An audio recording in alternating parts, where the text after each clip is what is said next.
What's going Yeah. on, guys? Welcome back to Full Court Talk. We have a very different episode. Since we didn't have too much going on in the NBA this week, I decided let's talk about NBA Mhm. conspiracy theories. This is something that I'm very interested in. I'm figuring that CJ is too, just in conspiracy theories in general. Yeah. But I think this is gonna be interesting. We'll trade off going one by one. We only have two Mhm. today, so it's gonna be a little shorter, but it should be a fun one. But So my first theory is about the rigged 1985 draft. I don't know if you've ever heard about this, um, Mhm. but it's one of the biggest conspiracy theories that I've seen from the NBA. Mhm. So basically, how it goes is that Patrick Ewing was coming in from Georgetown, and he was a monster at Georgetown. For like he was a three-time consensus first-team All-American, two-time Big East Player of the Year, national champion in 1984, and a 1985 National College Player of the Year.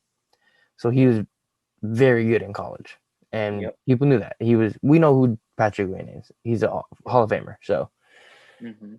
and he was seen as a 7-footer who could score in the post. He could rebound. He could do anything. He was good on defense. Whatever you needed, he could do. Yep. And in the 80s, the NBA was struggling.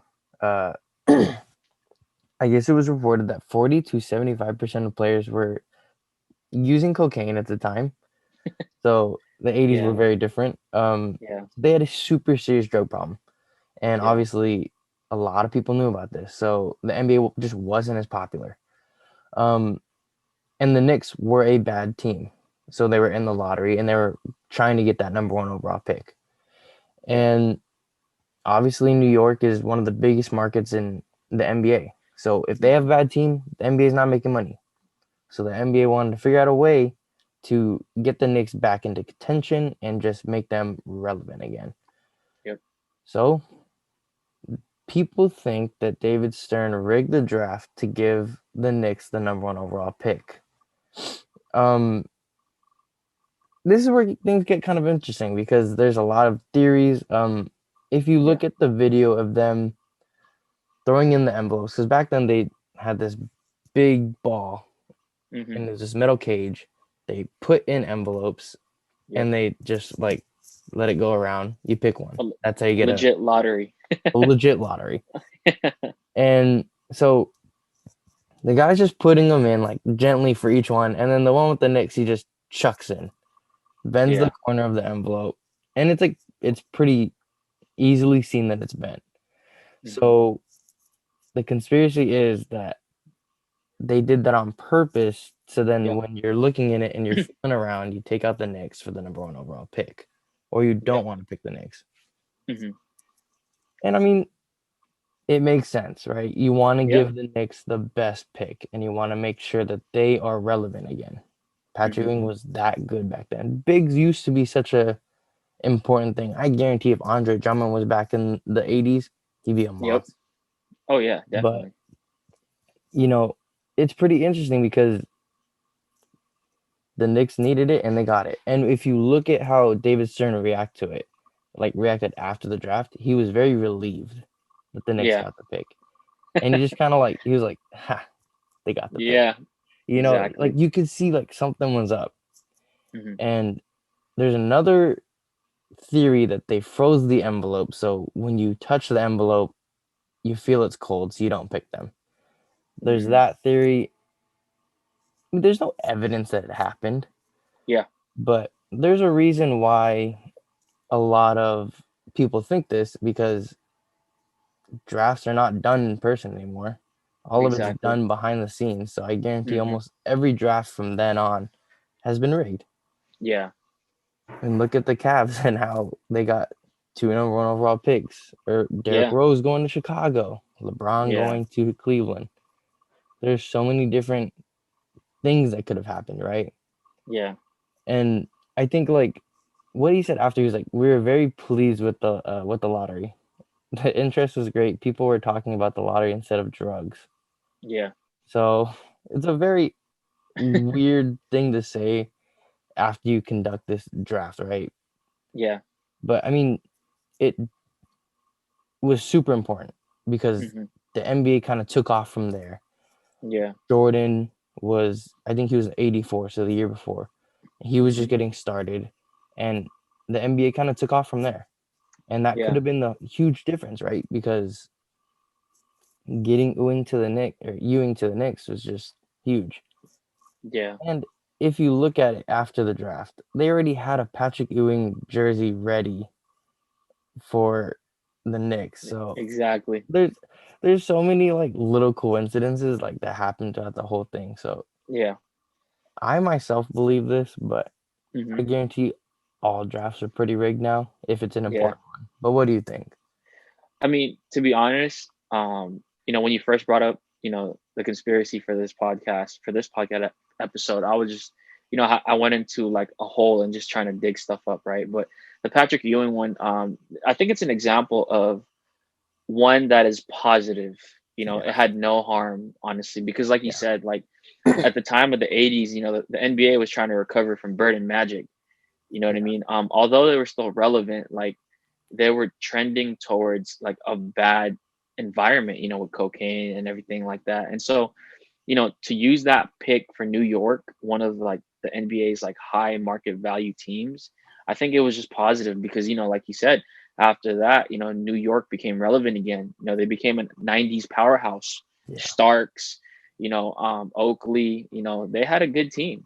And yeah, so I think, if I'm New York, like I'm just happy, you know what I mean? Like, getting Patrick Ewing, one of the best bigs the NBA has ever seen. And so I honestly believe that it's happened too. yeah, Like you said, right after they drafted him, they had a Ewing jersey ready. yeah, And at present times, yeah, you could say like, oh, they have a jersey ready. But back then, for them to go through all that trouble, with the technology that they had, so it makes you think like they had it ready for weeks. As soon as they know the list. But yeah, I think that conspiracy is true. I definitely think yeah, it's like just look at David Stern's reaction, and like he said, like for him to say, "Oh, we are so pleased," like it makes it seem like he's a New York fan himself. You yeah, know what I mean? yeah, And being like the commissioner, you have to be fair and like to everybody. But for him to say that, it's just it's the little things.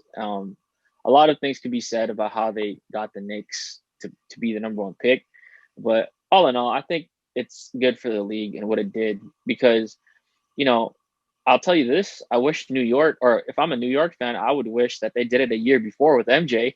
yeah, you know, but yeah, I think him going to the Knicks, Patrick Ewing going to the Knicks, like it helped shape '90s basketball as well yeah, yeah, because the interest was definitely there.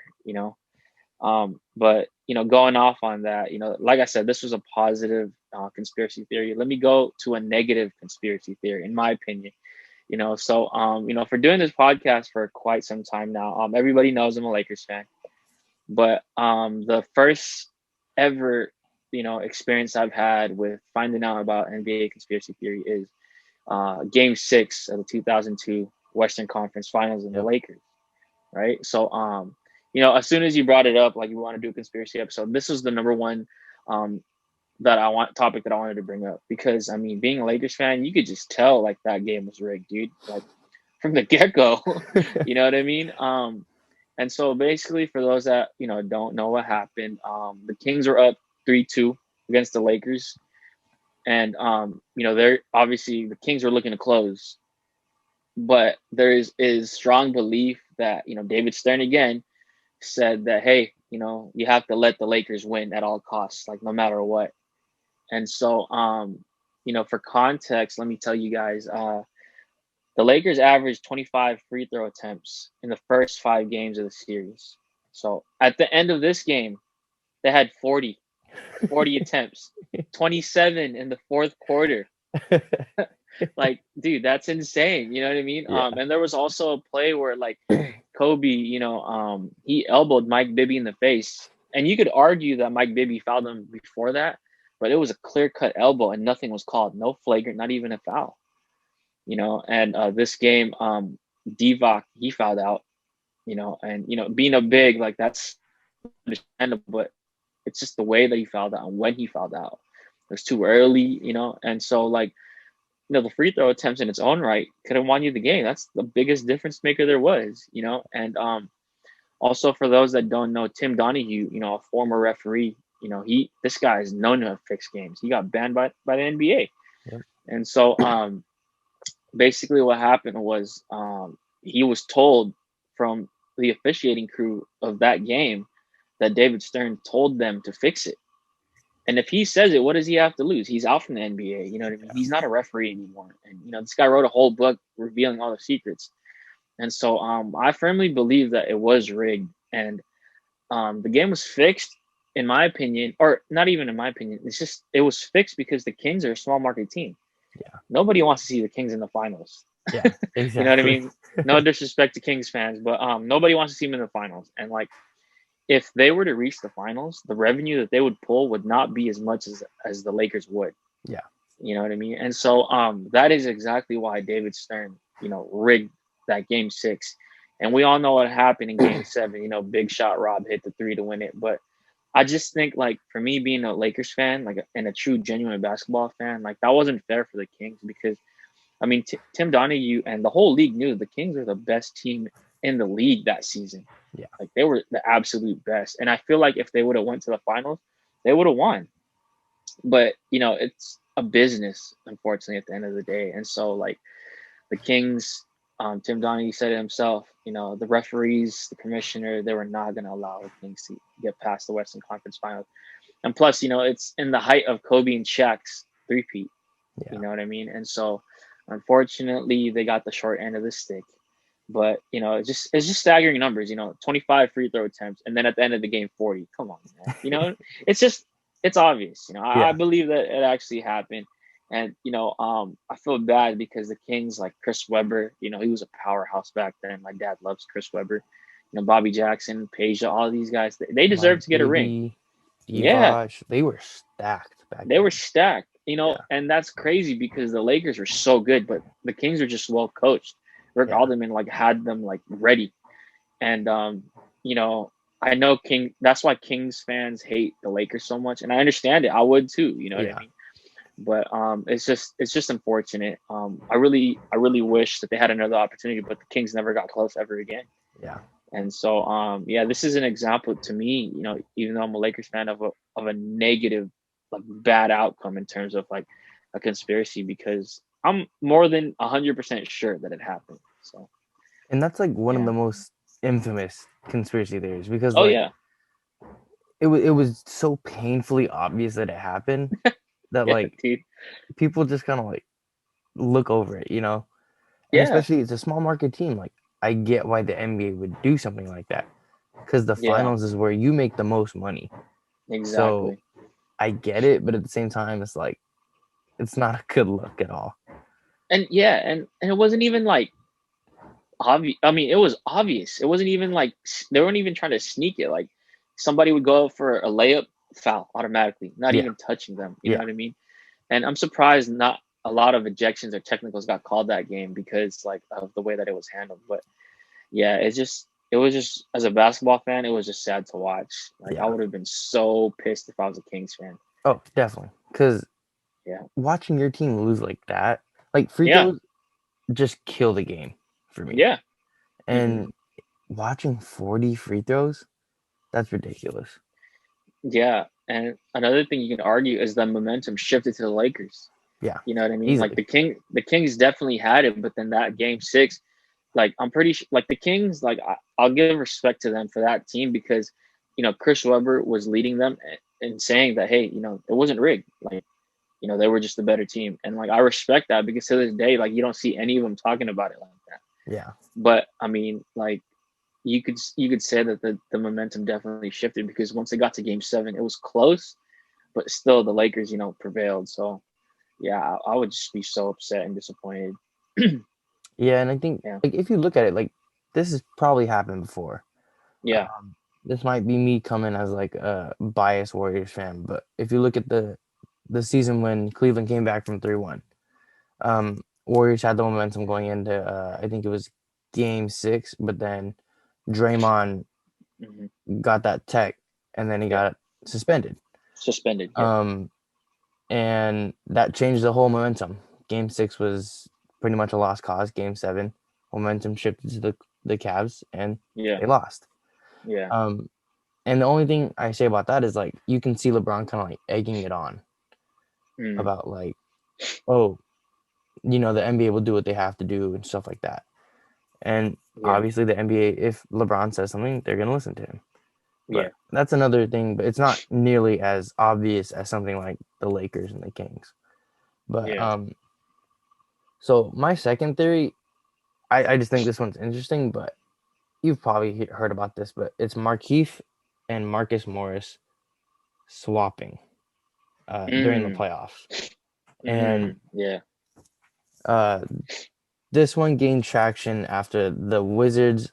Uh, Markieff Morris was on the Wizards back then. He Yeah. suffered a bad ankle injury against the Celtics in Game 1, Yeah. and despite that, he still scored 16 points, grabbed 6 rebounds in 26 minutes. But Isaiah Thomas dropped 53, Yeah. and obviously they won the game. But Yeah. Marcus Morris was playing on the Pistons at the time, Yeah. and he might have played instead of Keefe. I think we've heard this many times, but Yeah. if you guys don't know, Markeith and Marcus are identical twins, and I think they have the exact same tattoos, Exactly. and they look like it's really tough to tell who's who. There's almost Yep. no way. And they're Um, both right-handed. yeah, they are almost the same exact person. Yeah. I mean, they both play a lot different. Markeith is Yeah. more of a big, Marcus is more of Yeah. a shooter. Um, Yep. but I guess they used to switch teams back in AAU, and they would do this pretty often. Uh, Yeah. Markeith said back in 2013, I think they might know. And he said, I'm just not as skilled as Mook is, Mook being Marcus. And we did it Yeah. before in AAU. Um, they switched jerseys on the bench, and it happened really quick. He had a hurt ankle, but I had fouled out. So I gave them a little limp back in, like I was hurt, and I kept playing. Yeah. So Markeith fouls out. Marcus gets hurt. Markeith takes over. Um, and Yeah. hey, if you're twins on the same team and that happens, Yeah. you might as well. Yeah. But like you really like just looking at them, you can't tell who's who. Exactly. Yeah. And so if I'm them, I'm doing this whenever I want. Especially Oh when yeah. if you're on the Pistons, you're not getting to the playoffs. So might as well you go to the game and be like in the locker Yeah. room, like you want to Yeah. switch? Especially because Exactly. Marcus is really good. Yeah. He's Yeah. kind of always been that better player, Yeah. but Markieff has always been steadily, like consistently good, while Marcus has been a little off and on. Yeah. Mhm. But I guess there's a small, slight difference in their tattoos and their FOE, the family over everything tattoo, Yeah. where it's a little more prominent on Marcus's chin, I guess. I don't Yeah. know. I don't want to look Yeah. straight into some guy's tattoos, Yeah. Yeah. but Yeah. like at a glance, you can't tell who's who. So if they switch, there's no way to Yeah. tell. And they might do it pretty often, especially Yeah. if one gets hurt in the playoffs and then the next game, oh, they're fine. Yeah. No, So I agree. it's interesting. Um, Yeah. and if you look at it, Marcus obviously has a much better jumper. He's gonna have a lot better play. He's more skilled. Yeah. But there's no like I really don't I guess this is a positive conspiracy theory. See, it's just pretty cool that you'd be able to play two guys at once without knowing. Oh yeah. Yeah. What do you think about this? I mean, I wouldn't be surprised if they do it right now since they're both in an LA team. You know what Oh I yeah. mean? Yeah. So like if they have home games and like you say one is feeling under the weather or one got hurt, I would not be surprised if, hey, I'll play for you or, vice versa. Yeah. And like you said, nobody's gonna really look at their like tattoos and just be like, hey, that's not him. You know what I mean? And they can't tell them apart. Like you Yeah. said, these guys are identical and they have everything as one. Like we know that they have the same bank account, which is why like, Keith took a pay cut while Marcus, took the money. And yeah, I just think it's really cool. You know what I mean? As long as it's not like, I don't know, I guess you could say like in the same series they're playing against each other. That would be a problem, Yeah. obviously. Yeah. But if they're brothers, what Yeah. what are you gonna do? You're gonna tell your family you can't do what you know what I mean? you're gonna try to help your brother any way you Yeah. can. And so yeah, it'd be interesting, if the Lakers and the Clippers end up playing each other in the playoffs, or even if they do a bubble setting again. Have you seen these guys at the same time? You know what I mean? But yeah, I think it's cool. If I had a brother and he needed, like, a twin brother like that, I would definitely do it, like, Yeah. hands down. So Like, what what would the NBA do if they caught them doing this, right? Like, yeah, you get fined, you get suspended. Like, what happens? Is there anything in the rule like this? Like, I don't even know. they both get suspended because one is guilty by association. And I guess the Yeah, team would get in trouble because they have to know about it at some capacity, right? yeah, You would think the yeah, teammates know there's a difference, but yeah, you never know. I mean, that's just like it's just interesting to think about. yeah, yeah, But definitely. I don't know, man. I mean, hey, if you and Bryce were identical, I'm sure you guys would do it too, man. I In the wish we could. NBA. Oh, that would be great. That would be great. Yeah, right, right. But for me, for my second topic, this is something that I actually recently discovered while watching the documentary The Last Dance. So my dad, he grew up in the MJ era, and so he would always tell me, like, yeah, MJ's like the greatest, but his biggest flaw was his love for gambling. Like, that's gotten him in trouble for so many things. And, like, Yeah, in The Last Dance, like, although it highlighted the last season that MJ had with the Bulls, it also, like, gave, like, context as to how much MJ gambles. Like, it's crazy, like, and how competitive he is. And I understand that, he's definitely competitive. Now, you saw, everybody saw the memes of him and, one of his security detail playing for money, playing for tickets, that famous locker room shrug that guy did. yeah, I see how competitive he is. But so my conspiracy theory is with his first retirement. And so how David Stern suspended him, but they didn't want to make it seem like MJ was a bad guy. Since in the 90s, he took over the world. You could yeah, argue that he's one of the biggest sports figures in the 90s. So with that said, a lot of kids and, people were looking up to Mike, and, like, for him to be suspended, it's gonna devastate a lot of people. yeah, And so, his first retirement was, disguised as a retirement, but in reality, it was actually a suspension for gambling, because it's gotten so bad. He would go to Vegas and gamble. He was like Dennis Rodman, except he wasn't with strippers. He was with he was gambling. yeah, And so that, I think that's gotten into a lot of trouble. And, like, you can even, like, the series, the documentary, it actually even, like, brought something else up that, I hope it's not true, but you know his father's passing, you could probably assume that that was a retaliation of some sort, with his gambling decisions. And I hope it wasn't like that, but it's just, that's how much MJ loved to gamble. yeah, And so I think David Stern, it's crazy because three of our topics, was behind him. You know what I yeah, mean? Yeah. And so I think he was, behind, the mastermind behind it all. He didn't want to crush a lot of childhood dreams. So he said, hey, if we're gonna do the suspension, to be fair, I think you should just say, hey, basketball doesn't challenge me anymore. And that's what MJ did. He said, hey, I'm looking, it happened right after his father's passing. So it was like knock on wood, not trying to be mean, but everything fell into place. He wanted to be challenged by something else, so he went into baseball, and that was his father's dream for him. To be playing baseball professionally.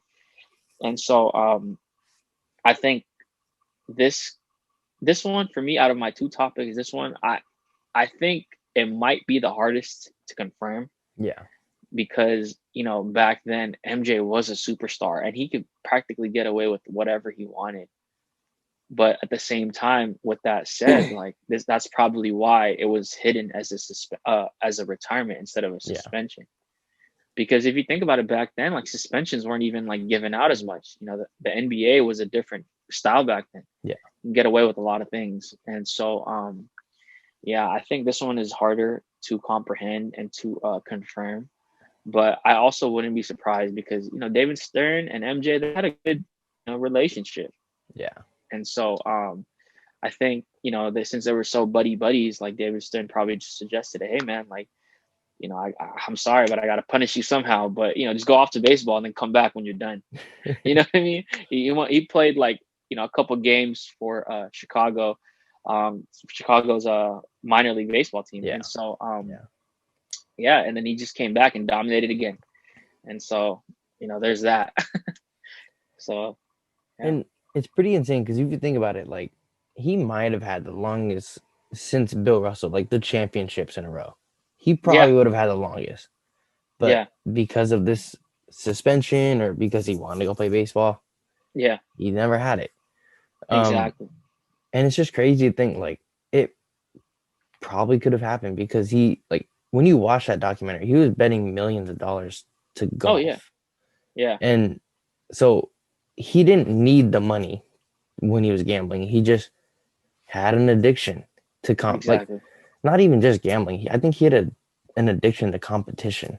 Hmm. Yeah, And it sucks because like man, he could have like 6, 7 in a row. yeah. No, And honestly, we never had that like opportunity to see that. But I mean still 2 3-peats, that's yeah, insane in its own.